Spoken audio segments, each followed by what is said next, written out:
जिसे भव्य और विश्व स्तरीय बनाया जाएगा। कोटा रेलवे स्टेशन का पुनर्विकास कुल 207.63 करोड़ रुपए की लागत से किया जाएगा।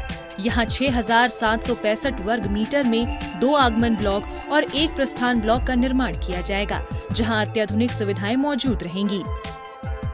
स्टेशन पर VIP lounge, waiting room, food plaza और कियोस्क जैसी सुविधाएं उपलब्ध कराई जाएंगी। प्लेटफॉर्म नंबर 1 और 3 को जोड़ने के लिए 2100 वर्ग मीटर के कॉन्कोर्स का निर्माण किया जाएगा। वहीं यात्रियों की सुविधा के लिए 8 लिफ्ट और 14 एस्केलेटर्स